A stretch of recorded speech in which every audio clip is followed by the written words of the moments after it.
दिवाली का पर्व तो बीत चुका है, लेकिन अभी पर्वों का सिलसिला समाप्त नहीं हुआ है। आज भाई दूज और चित्रगुप्त पूजा का दिन है। आज के बाद से अब छठ महापर्व की तैयारियां जोर शोर से शुरू हो जाएंगी।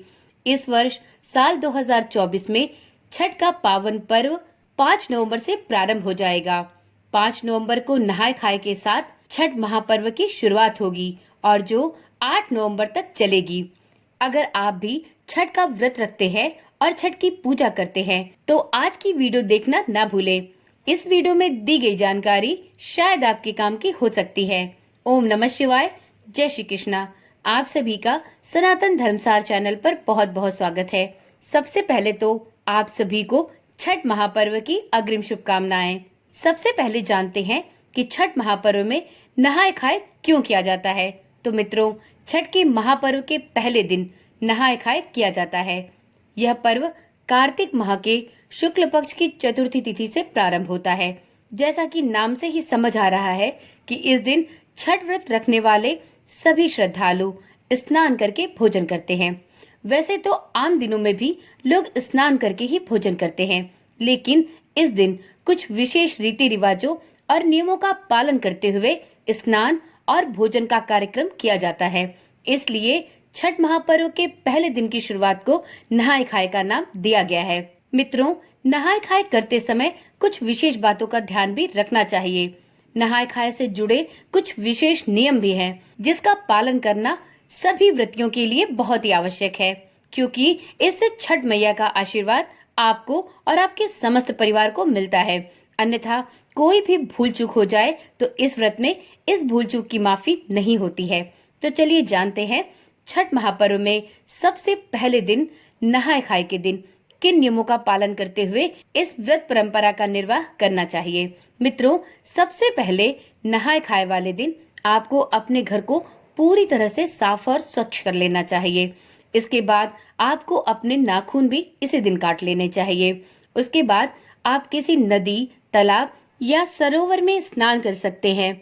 यदि ऐसा संभव ना हो तो आप गंगा जल के कुछ बूंदों में अपने नहाने का पानी मिलाकर घर पर भी स्नान कर सकते हैं। यदि आपके निकट गंगा नदी है तो प्रयास करें कि इस दिन आप गंगा स्नान जरूर करें। ऐसा करना बहुत ही शुभ माना गया है। स्नान करने के बाद सबसे पहले आप सूर्य देवता को अर्घ्य दें। अर्घ्य देने वाले जल में थोड़ा सा रोरी, अक्षत और पुष्प मिलाकर ही सूर्य नारायण को जल देना चाहिए। साफ सफाई पर विशेष ध्यान दें। पूजा की किसी भी वस्तु को जूठे या गंदे हाथों से न छुएं। इसके बाद आप पूरी शुद्धता से अपने रसोई घर में या आपने यदि छठ के लिए मिट्टी के चूल्हे का निर्माण किया है तो आप उस पर लौका भात बनाएं। छठ करने वाले व्रती महिला या पुरुष आज के दिन चने की दाल और लौकी शुद्ध घी में बनाते हैं और ग्रहण करते हैं। इसमें सिर्फ और सिर्फ सेंधा नमक का प्रयोग किया जाता है। घर के बाकी सदस्य भी आज के दिन इसी भोजन को ग्रहण करते हैं और जब व्रती महिला या पुरुष इस भोजन को ग्रहण कर ले उसके बाद ही घर के सभी सदस्यों को भोजन करना चाहिए। छठ महापर्व के सभी प्रसाद और सभी दिन के भोजन अलग से खरीदे और बनाए जाते हैं। आप प्रतिदिन उपयोग में आने वाले रसोई के किसी भी सामान को इस पर्व में उपयोग ना करें। आप छठ महापर्व के लिए जो भी सामग्री आपको भोजन बनाने के लिए चाहिए उन सभी चीजों को सबसे पहले अलग से खरीदकर और इसे ही अपने इन दिनों के भोजन में प्रयोग करें। मित्रों, नहाय खाए के दिन सबसे पहले इस बात का ध्यान रखा जाता है कि आज से सात्विक भोजन ही पूरे घर के लोगों को खाना चाहिए। नहाय खाए के दिन लौका भात खाने का ही नियम होता है। तो इस दिन व्रती महिला या पुरुष सबसे पहले लौकी की सब्जी और चने की दाल, अरवा चावल बनाकर ग्रहण कर सकते हैं। आप इसके साथ बोजा, पकौड़ी इत्यादि भी खा सकते हैं, परंतु इन सभी में आपको लहसुन और प्याज का प्रयोग नहीं करना है और साथ में आप भूलकर भी साधारण नमक का यूज ना करें। इस समय में शुद्ध सेंधा नमक का ही प्रयोग करें। आज के प्रसाद को बनाने में शुद्ध देसी घी का ही प्रयोग किया जाता है। आप रिफाइंड या सरसों के तेल में इस भोजन को ना पकाएं। अब जानते हैं नहाय खाए से जुड़े कुछ विशेष प्रश्नों के जवाब जो प्रायः सभी के मन में आते हैं। तो चलिए जानते हैं नहाय खाए के दिन किन नियमों का पालन करना चाहिए और क्या क्या बातें ऐसी हैं जिसका ध्यान रखना चाहिए। तो सबसे पहले लोगों का प्रश्न होता है कि इस दिन भी क्या नए वस्त्र धारण करने चाहिए। तो देखिए, नहाय खाए के दिन नए वस्त्र धारण करने का कोई नियम नहीं है। आप पुराने वस्त्रों को पहन सकते हैं। बस इस बात का ध्यान रखें कि आप जो भी वस्त्र इस दिन धारण करें वह साफ और पूरी तरह से स्वच्छ होने चाहिए।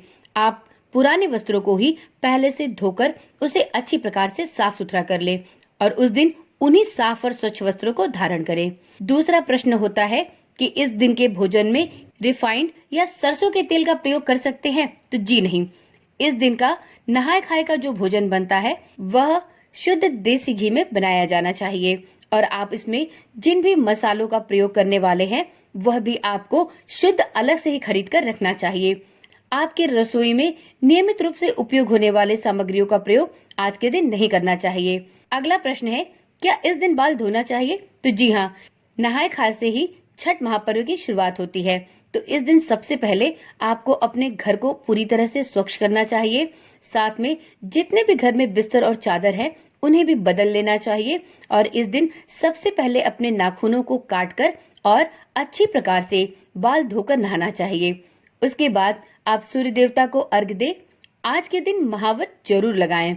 नहाय खाए छठ महापर्व का पहला दिन होता है और इस दिन आत्मिक और शारीरिक स्वच्छता पर बल दिया जाता है।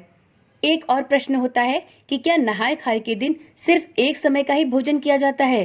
तो देखिए मित्रों, यह तो आपके घर की परंपरा पर निर्भर करता है।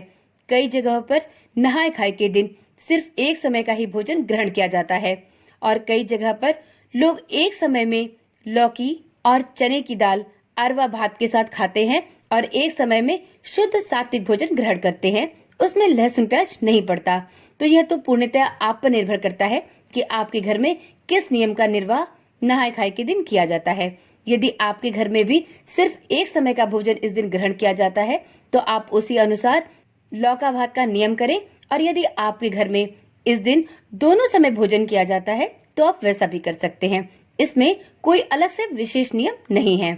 तो यह थे नहाय खाए से जुड़े कुछ विशेष नियम जिसका पालन हर एक व्रती महिला या पुरुष को जरूर करना चाहिए। मित्रों, आज की वीडियो यहीं पर समाप्त करते हैं, परंतु उससे पहले जानते हैं कि इस दिन नहाय खाए का प्रसाद ग्रहण करते समय व्रती महिला या पुरुष को कौन सा एक विशेष कार्य जरूर करना चाहिए। तो मित्रों देखिए, नहाय खाए के पावन पर्व के दिन जब आप लौका भात ग्रहण करते हैं, सबसे पहले छठी माई के लिए भोजन निकालना चाहिए और उसे परिवार के सभी सदस्यों में प्रसाद के रूप में वितरित करना चाहिए। तो इस दिन जो भी व्रती महिला या पुरुष छठी मैया का प्रसाद ग्रहण करे वह सबसे पहले अपने भोजन का कुछ अंश छठी माई के लिए निकाल दे और उसके बाद अपना भोजन ग्रहण करे। और आपने अपने भोजन का जो अंश सबसे पहले निकाला है उसी को प्रसाद के रूप में घर के सभी परिवारजनों को वितरित करें और आपके भोजन ग्रहण करने के बाद ही घर के अन्य सदस्य अपने भोजन को ग्रहण करें।